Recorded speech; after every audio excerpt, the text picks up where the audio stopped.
إن الحمد لله نحمده ونستعينه ونستغفره ونعوذ بالله من شرور أنفسنا ومن سيئات أعمالنا. من يهده الله فلا مضل له ومن يضلل فلا هادي له، وأشهد أن لا إله إلا الله وحده لا شريك له، وأشهد أن محمدًا عبده ورسوله. أما بعد، اللهم علمنا ما ينفعنا وانفعنا بما علمتنا وزدنا علما نافعا وعملا صالحا یا رب العالمین. معزز بھائیوں، محترم ساتھیوں، عزیز بچوں اور ہماری ماؤں اور بہنوں، یہ درس نمبر 14 ہے کتاب الصلاۃ باب المواقیت کا، اور سابقہ درس میں حدیث نمبر 14، 15، 16 یہ حدیثیں میں نے ذکر کیا تھا.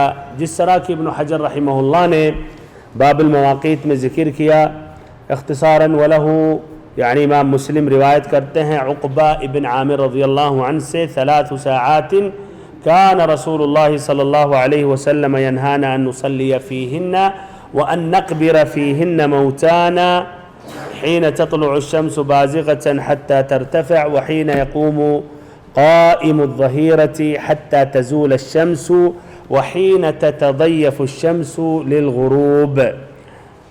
کہ 3 اوقات ایسے ہیں جن میں نماز پڑھنے اور میت کی تدفین سے رسول اللہ صلی اللہ علیہ وسلم نے ہمیں منع فرمایا کرتے تھے. اول یہ کہ جب آفتاب طلوع ہو رہا ہو یہاں تک کہ وہ بلند ہو جائے.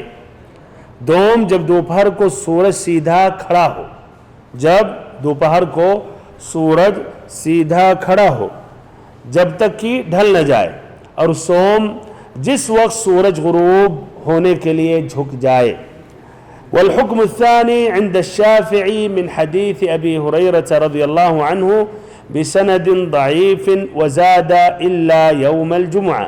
دوسرا حکم امام شافعی رحمہ اللہ نے حضرت ابو ہریرہ رضی اللہ عنہ سے ضعیف سند سے روایت کیا ہے، مگر اس میں الا یوم الجمعہ کے الفاظ زیادہ ہیں، یعنی نصف النہار کے وقت نماز نہ پڑھو مگر جمعہ کے روز پڑھ سکتے ہو. اور ان کی پوری عبارت یہ ہے، دیکھ سکتے ہیں بریکٹ میں اس کو واضح کر دیا گیا، نہا رسول اللہ صلی اللہ علیہ وسلم عن الصلاة نصف النہار حتی تزول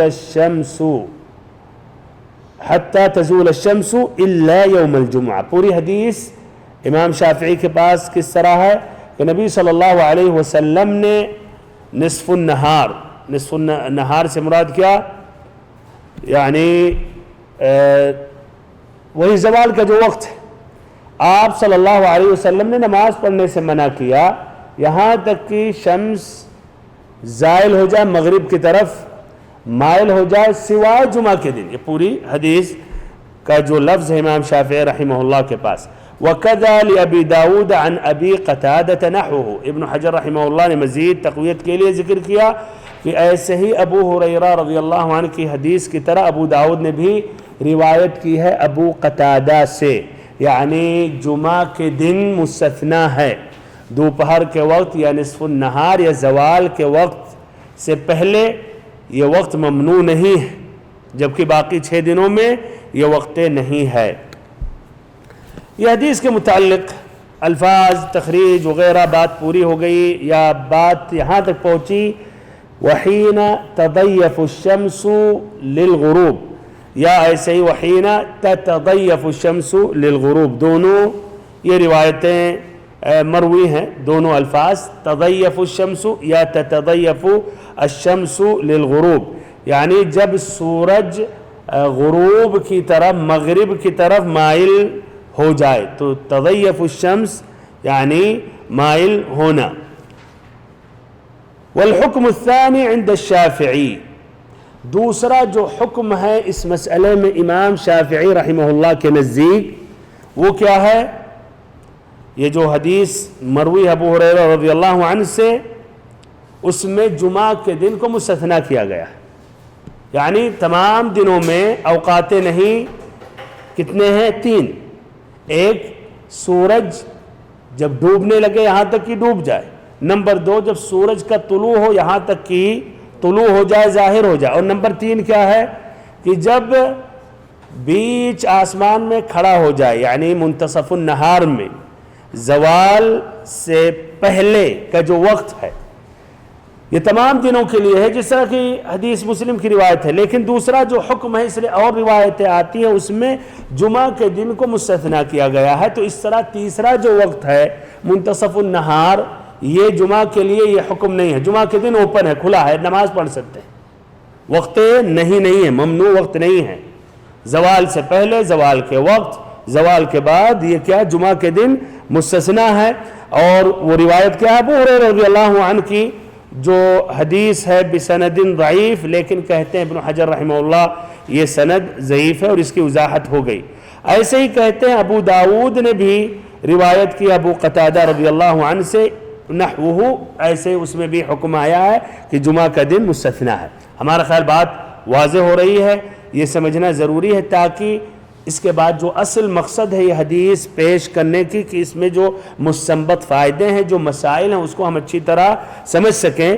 تو یہ سمجھنے کے بعد اب اس حدیث میں جو اہم فائدے ہیں، اہم مسائل ہیں، جس کا تعلق المواقیت سے ہے یا تحدیداً اوقات نہیں سے، وہ اوقات جن میں نمازیں پڑھنے سے شریعت نے روکی ہیں، اب یہ ذکر کر رہا ہوں یہ فائدے۔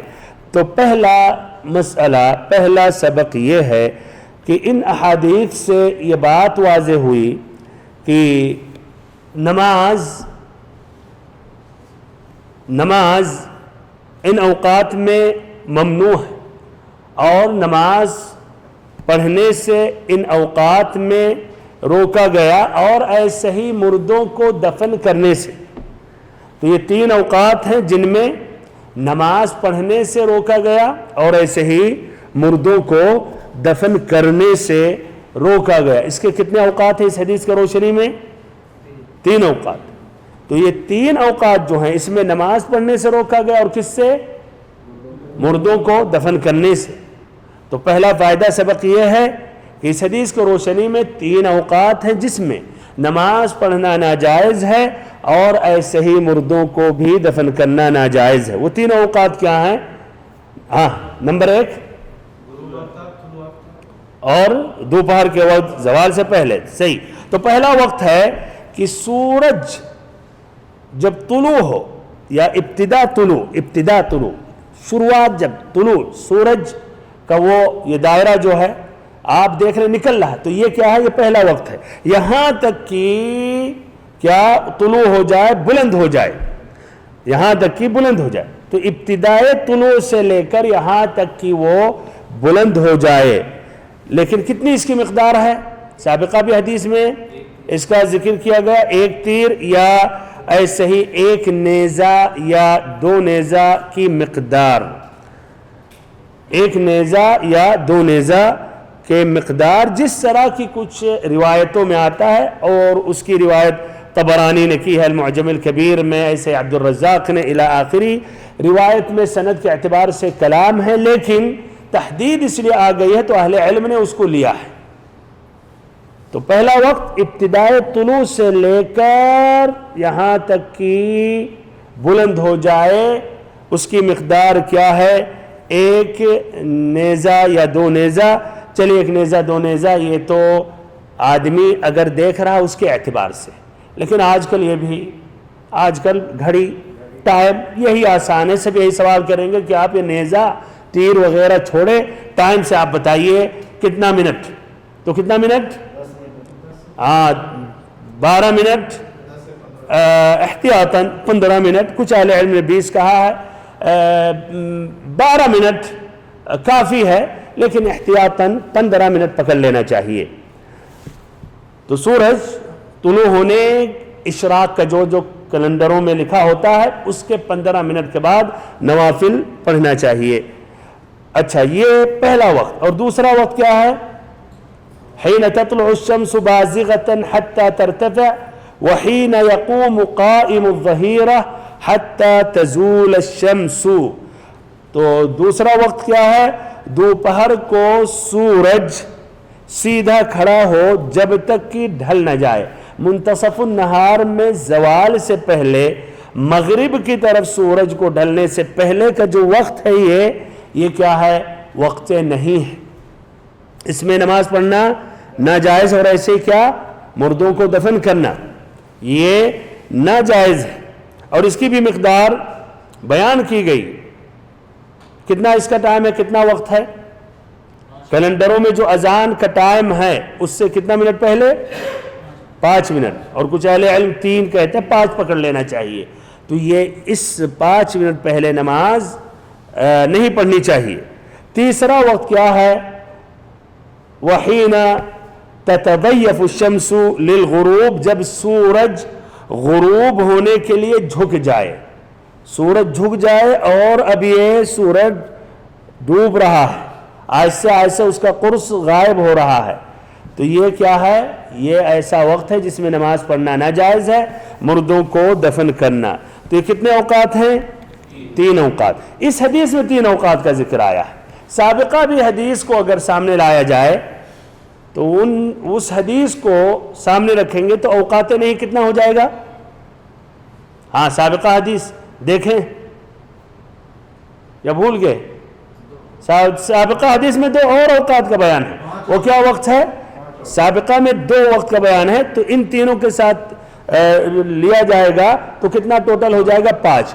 3 اس میں ذکر آیا ہے اور 2 اس میں آیا، وہ کیا ہے؟ نمبر 1 فجر کی نماز کے بعد، فجر کی نماز کے بعد سے لے کر یہاں تک کہ سورج طلوع ہو یا ابتدا طلوع ہو، گویا ادھر 2 ٹائم پکڑ لیا گیا، ابتدائی طلوع ایک ہو گیا، ابتدائی طلوع سے لے کر بلند ہونے تک یہ دوسرا ٹائم ہو گیا، اس لیے وہاں شدید نہیں ہے، شدید الکراہہ ہے۔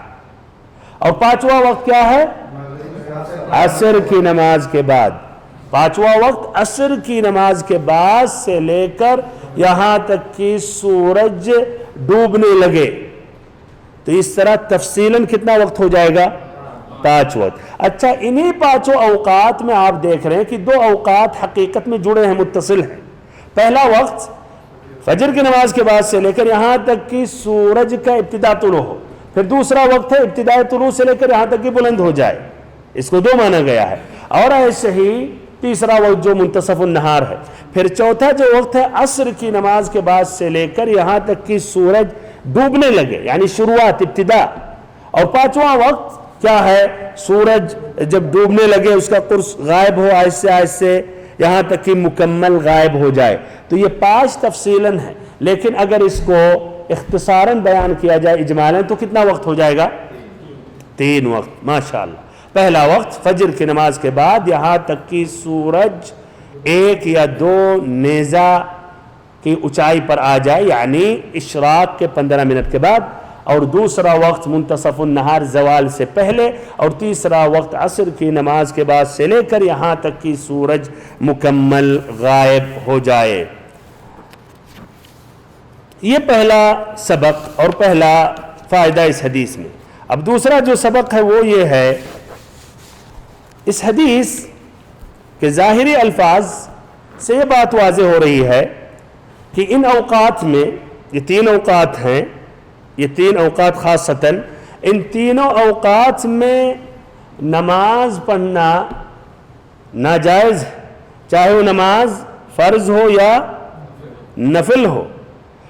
اور ایسے ہی یہ جو نفلی نماز ہے، اس نماز کا کوئی سبب ہے یا سبب نہیں، ظاہری الفاظ سے یہ بات واضح ہو رہی کہ ہر قسم کی نماز پڑھنا ناجائز ہے ان اوقات نہیں میں، یہ 3 اوقات اور ایسے ہی اور بھی جو 2 اوقات ہیں، ان تمام احادیث کی روشنی میں بات واضح ہو رہی ہے۔ نماز فرض ہے یا نفل ہے، نوافل کی جو نمازیں ہیں ذات الاسباب ہیں، جیسے تحیۃ المسجد یا رکعت الطواف، یا اس کے سبب نہیں ہے، نفل مطلق ہیں، وہ تمام قسم کی نمازیں پڑھنا کیا؟ ناجائز ہے۔ اب ادھر سوال یہ ہے، تو کیا یہ بات صحیح ہے؟ کیا یہ مفہوم، یہ جو ظاہری ان احادیث سے جو بات واضح ہو رہی بات صحیح ہے؟ وضاحت کر رہا ہوں، ماشاءاللہ آپ میں سے کئی سمجھ گئے۔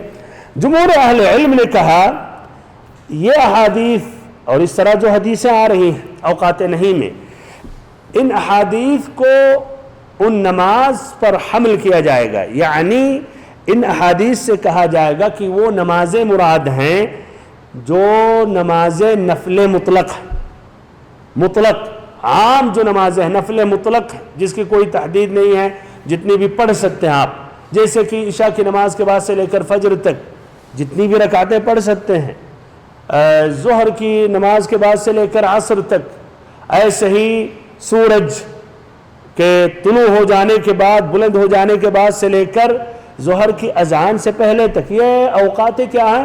مطلقہ. کوئی اگر نوافل پڑھنا چاہ رہا 10 20 کوئی حرج نہیں. تو اہل علم نے کہا ان حدیثوں سے مراد وہ نمازیں ہیں. کون سی نمازیں؟ نوافل مطلقہ. جو نمازیں مطلق ہیں، نوافل مطلقہ اس کو کہا جاتا ہے. لیکن وہ نمازیں جن کا سبب ہے، کوئی سبب خاص ہے، تو ان نمازوں کو پڑھ سکتے ہیں. جس طرح کی، جیسے کیا وہ نمازیں جن کا سبب ہے؟ تحیۃ المسجد اور طواف کی 2 رکعت، اور ایسے ہی یعنی استخارہ کی نماز، تحیۃ الوضو، یا اس کو رکعتا الوضو یعنی 2 رکعت وضو کے بعد جو پڑھی جاتی، اور جنازہ کی نماز. چلیے ہاں، تو کہتے ہیں کہ وہ نمازیں مستثنیٰ ہیں جن نمازوں کا سبب ہے. اس میں تحیۃ المسجد، ایسے ہی وضو کی 2 رکعتیں، ایسے ہی صلاۃ الکسوف. اگر سورج کا طلوع ہوا اور دیکھا گیا کہ اس پر گرہن ہے، یا سورج ڈوب رہا عصر کے بعد اور گرہن لگا ہوا، تو نماز پڑھیں گے یا نہیں؟ کہتے ہیں ذات السبب نماز پڑھیں گے. ایسے اگر کوئی جماعت دہرا رہا ہے، اس نے گھر میں نماز پڑھ لی اور پھر سمجھا کہ نماز ختم ہو گئی، جب مسجد میں پہنچا تو ابھی جماعت شروع ہوئی ہے، تو وہ پڑھ لینا چاہیے اسے جماعت کے ساتھ عصر کے بعد، جبکہ اس کے لیے وقت نہیں، الاصل شروع ہو گیا. ایسے فجر کی نماز گھر میں اس نے پڑھ لی، سمجھا نماز ختم ہو گئی، لیکن جب باہر نکلا ابھی جماعت ہے تو اسے پڑھ لینا چاہیے. تو جماعت یہ نماز دوبارہ دہرا رہا، یا جماعت اس نے پڑھ لی اور کسی کا ساتھ دے رہا تاکہ جماعت کا ثواب مل جائے.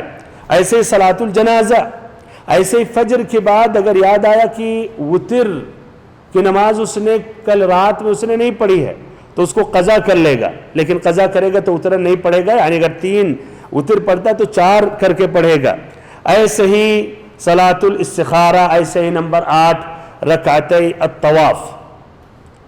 تو کیا کہتے ہیں کہ یہ نمازیں پڑھ سکتے ہیں، یہ نمازیں مستثنیٰ ہیں ان اوقات میں سے. یہ قول امام شافعی کا ہے، امام احمد سے بھی ایک روایت ہے، شیخ الاسلام ابن تیمیہ ابن القیم نے بھی اس کو راجح قرار دیا. اچھا دلیلیں کیا ہے؟ ہمیشہ اہل علم کے اقوال جاننے کے بعد یہ ہم طالب علموں کو جاننا چاہیے ان کی دلیل کیا ہے. دلیل جن کی مضبوط ہے اسی کو ہمیں بھی لینا چاہیے، اس پر عمل کرنا چاہیے.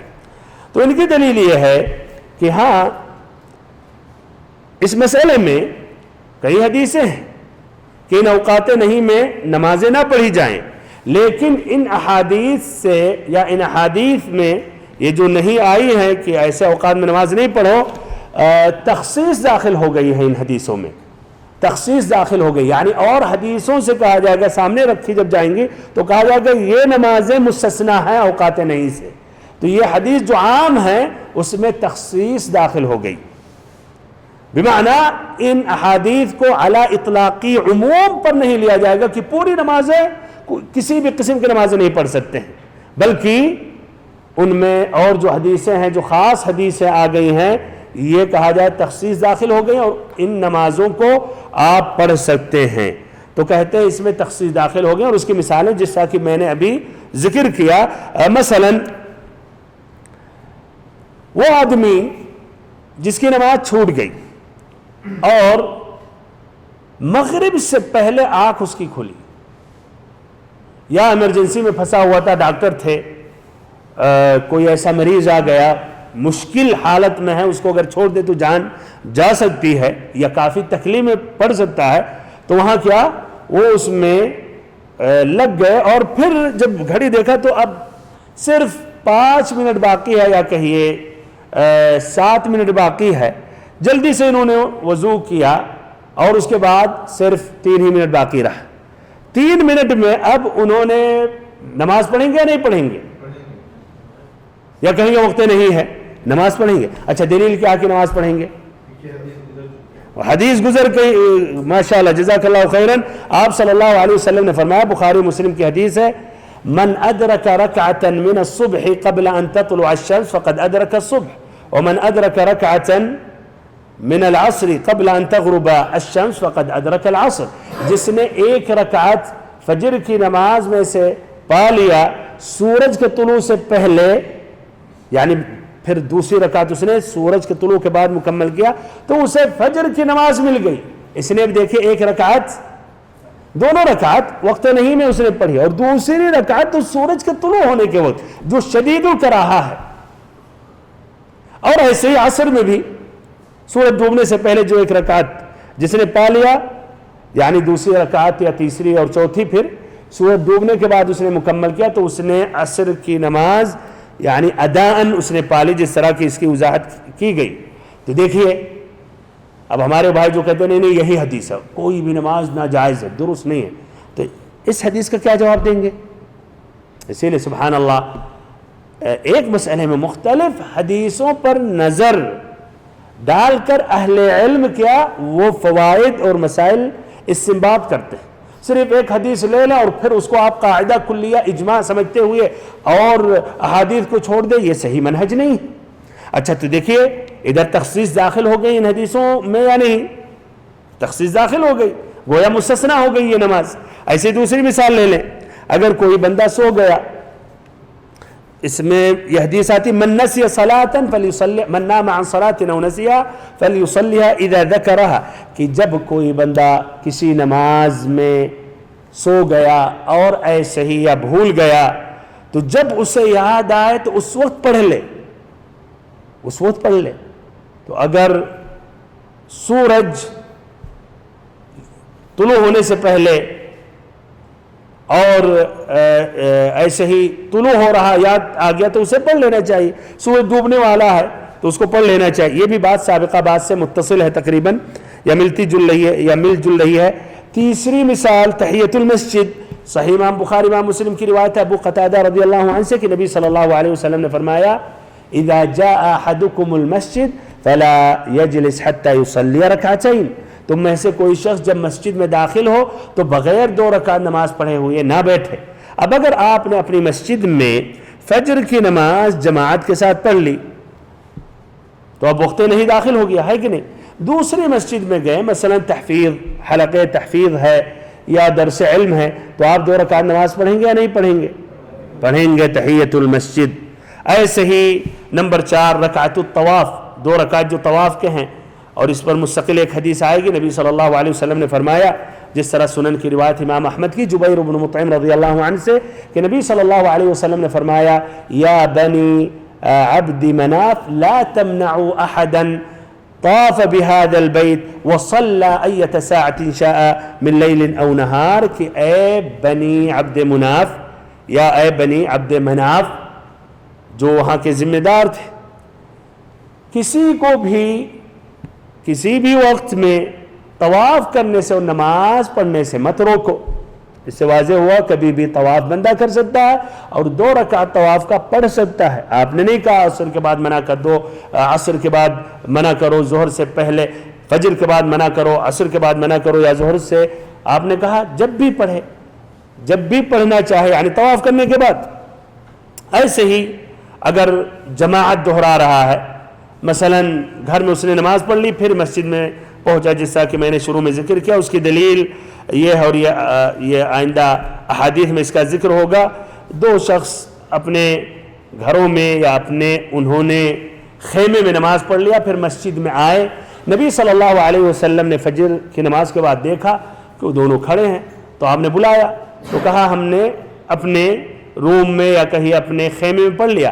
تو آپ نے کہا ایسا مت کرو, اگر تم لوگ پڑھ لو اور پھر آؤ اور مسجد میں جماعت مل جائے تو کیا, تو پھر سے پڑھ لو اور تمہارے لیے وہ نفل ہوگا. تو آپ نے نہیں کہا کہ تمہارے لیے وقت نہیں ہے اب نہیں پڑھنا, تم نے اچھا کیا. ایسے ہی نمبر 6 اگر فجر کی سنت چھوٹ گئی تو آپ فجر کے بعد وقت نہیں ہے پڑھ سکتے ہیں. تو المہم پہلی دلیل کیا ہے کہ یہ احادیث عام ہے، اس میں تخصیص داخل ہو گئی ہیں جس طرح کی ابھی میں نے اس کی وضاحت کی۔ دوسری دلیل یہ جو جمہور اہل علم کا ہے کہ ان اوقات نہیں میں یہ نمازیں پڑھ سکتے ہیں، کہتے ہیں کہ یہ ذوات الاسباب جو نمازیں ہیں ان کی خاص اسباب ہے، یہ سبب جب ختم ہو جائے گا تو پھر بعد میں آدمی نہیں پڑھ سکتا ہے،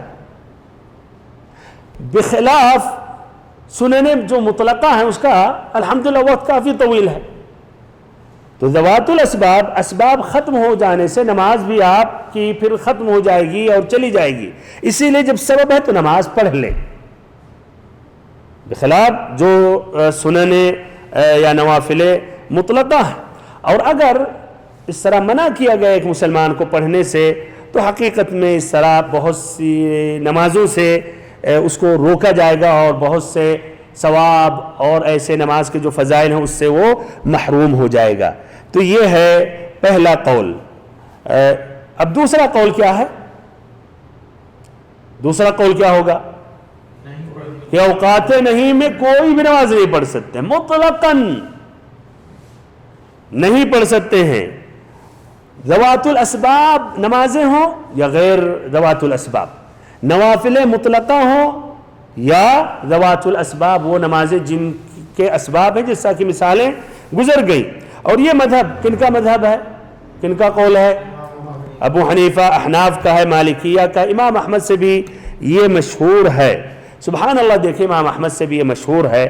اور ہم یہاں سعودی میں دیکھتے ہیں، یہاں مسلک کے اعتبار سے وہ کہتے ہیں حنبلی مسلک، لیکن یہاں کے اہل علم کے اندر تعصب نہیں ہے، جو قول حدیث کے قریب اس کو لے لیتے ہیں، مذہب کو چھوڑ دیتے ہیں۔